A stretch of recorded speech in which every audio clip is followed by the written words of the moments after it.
En el municipio pontevedrés de Aguarda se encuentra el Monte de Santa Tecla, al cual estamos subiendo. Queremos mostraros uno de los yacimientos más importantes de Galicia, a la vez que un lugar casi mágico para muchos que ya lo hemos visitado otras veces. Esta carretera de acceso al monte ocupa el trazado original de la pista que la Sociedad Promonte de Santa Tecla hizo construir en 1912. Para poder acceder al yacimiento hay que pagar, excepto los lunes y los meses de enero y febrero. Y guardad esa entrada porque os servirá más adelante, como os explicaremos. Nuestra primera parada es en la parte del poblado denominado Sector Calvo por los arqueólogos que lo descubrieron. Fue el primer lugar del monte en ser excavado en 1914. Aquí encontramos una buena cantidad de castros, la puerta norte de la muralla y una cabaña reconstruida.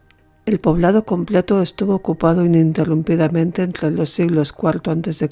y el siglo I de nuestra era.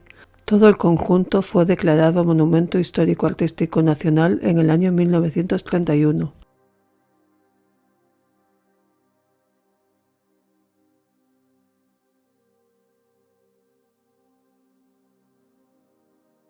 Todos los poblados castreños tenían una ubicación estratégica, coronando los montes donde se emplazaban con una cara hacia el mar y dejando pocas oportunidades de acceso desde tierra. Desde las alturas tenían todo el perímetro terrestre y marítimo controlado, y en el caso de Santa Tecla, al estar amurallado y solo contar con dos pequeñas puertas de acceso, no era nada fácil una incursión a gran escala en el recinto.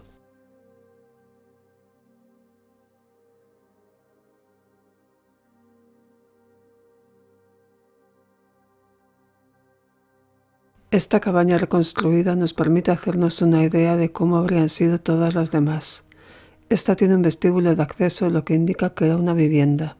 Los muros son de mampostería y tienen unos 40 centímetros de espesor, una constante en los demás castros del lugar. El tejado es cónico y está hecho con paja, barro y vigas de madera sosteniendo la estructura. Las construcciones circulares anexas podrían haberse usado de almacén y para guardar animales.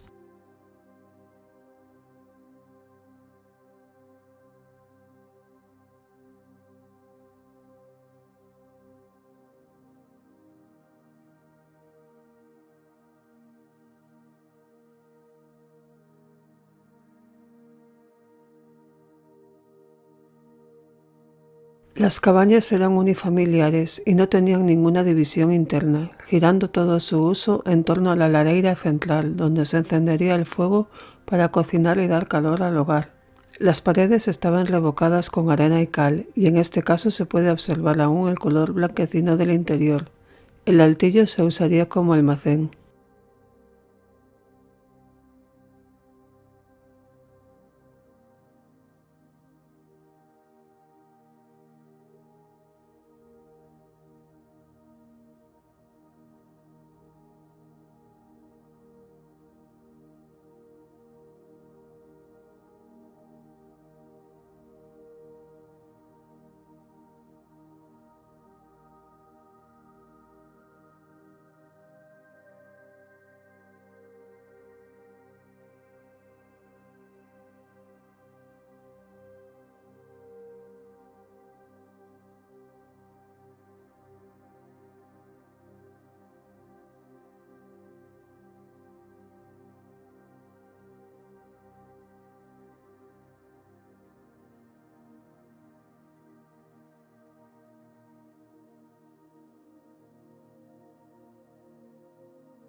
Salimos de la cabaña y nos encaminamos hacia parte de la muralla, donde se emplaza la puerta norte, de sencilla construcción y con una pequeña edificación de guardia erigida en su inmediato exterior, a la izquierda de la entrada. Su función era defensiva, para evitar que los invasores entraran a tropel en el poblado. En algunas zonas, el muro alcanza el 1,60 m de espesor.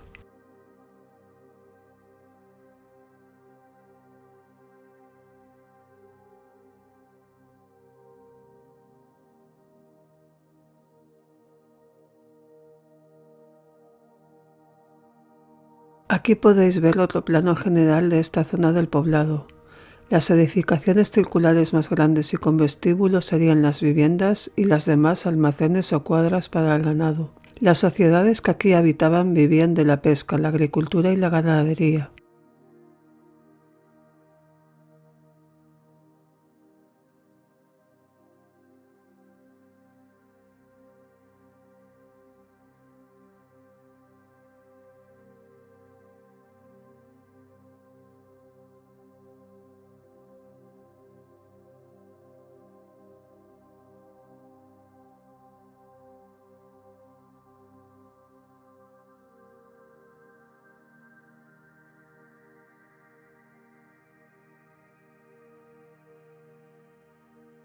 Algunas de las callejuelas que discurren entre las edificaciones son muy estrechas, como esta que nos muestra Tony comparándola con el ancho de sus pies.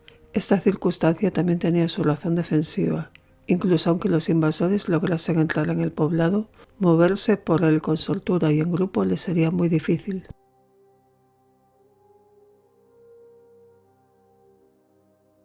El yacimiento pasó por diversas fases de abandono y excavaciones, y solo están partes al descubierto, pero lo que podemos contemplar hoy, en pleno siglo XXI, nos permite realizar un viaje en el tiempo a la cultura castreña y sentirnos un poco como sus moradores entonces, incluso sentarnos en algunos de sus bancos de piedra y contemplar el vecindario. Mientras caminábamos por el paso de ronda interior de la muralla, pensamos en las leyendas que este lugar albergaría antes de la cristianización del monte, como veremos más adelante. ¿Qué historias se contarían los habitantes de este lugar en momentos de ocio, mientras se recogían en sus casas al calor de la lumbre? ¿Qué significan realmente los petroglifos que dejaron en múltiples piedras y que hoy solo se pueden interpretar? El tiempo ha sido el mudo testigo de cada una de las etapas y solo ha permitido llegar hasta nosotros retazos de lo que un día fue la grandeza de este lugar.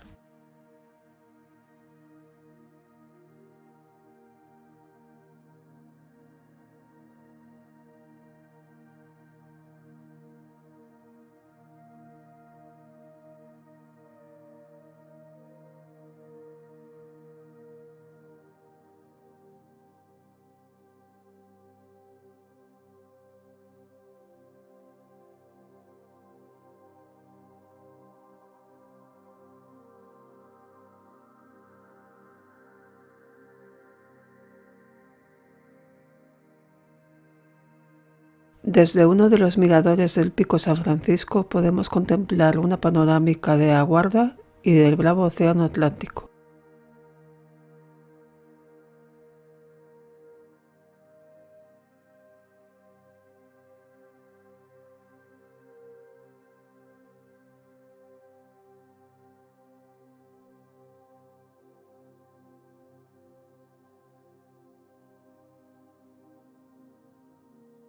Conforme vamos hacia la cima nos vamos encontrando las pruebas de la cristianización del monte, ocurrida en la Edad Media, comenzando con este doble Vía Crucis que marca las estaciones en el camino de Jesús hacia el Calvario.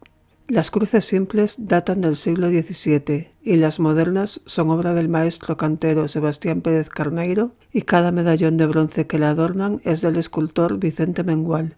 El nuevo Vía Crucis se inauguró en 1940.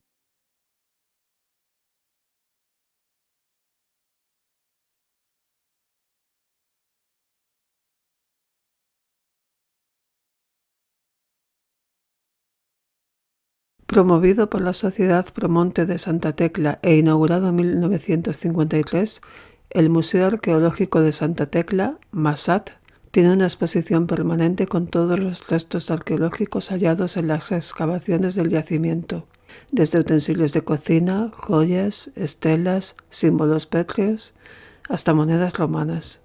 No está permitido grabar en su interior, pero os recomendamos mucho que lo veáis. La entrada que pagasteis para acceder al monte os cubre la visita.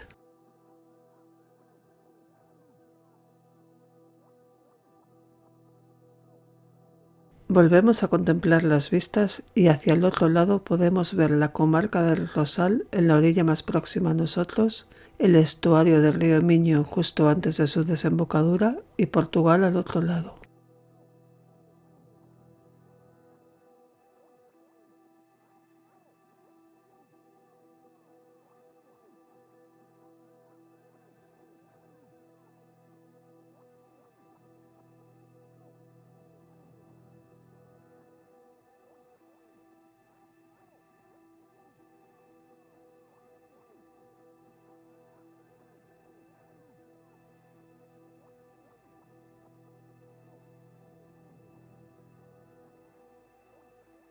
En el Pico San Francisco nos encontramos el cruceiro homónimo del siglo XVI y la ermita de Santa Tecla, originalmente del siglo XII, pero ampliada y reformada en el XVII.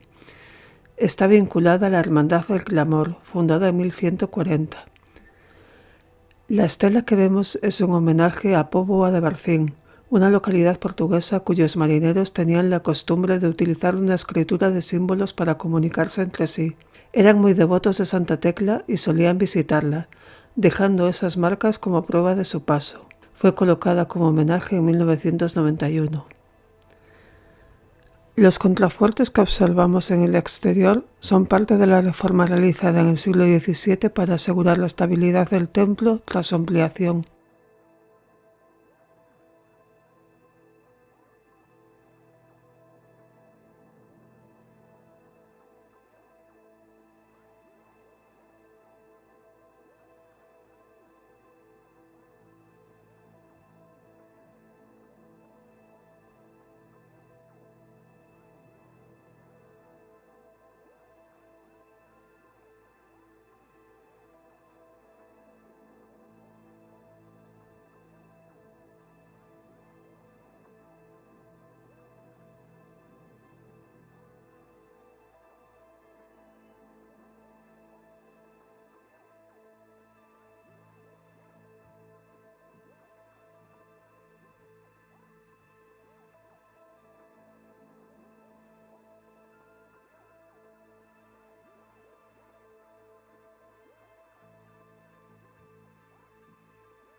En el interior de la ermita se encuentran unas reliquias de Santa Tecla y un trozo de la cruz de Jesús.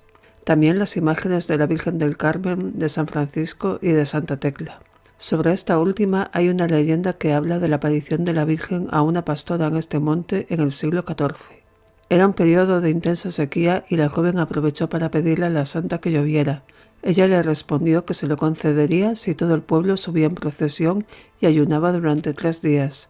Así lo hicieron y las lluvias regresaron.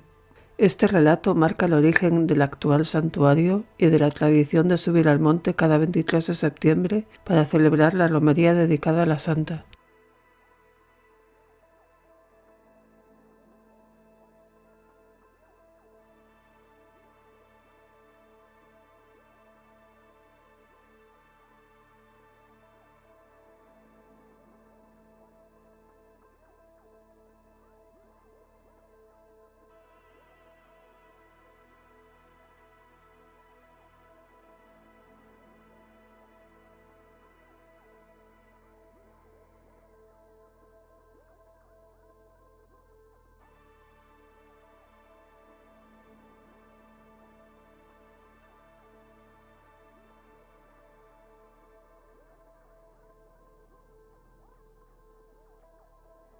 Por último, os mostramos un obelisco dedicado a los fundadores de la Sociedad Promonte de Santa Tecla, Julián López García, Manuel Lomba Peña y José Pedreira Sobrino. Desde 1912, comenzando como dijimos al principio con la construcción de la carretera de acceso al monte, a esta asociación se la puede considerar la guardiana del monte y de todo su legado.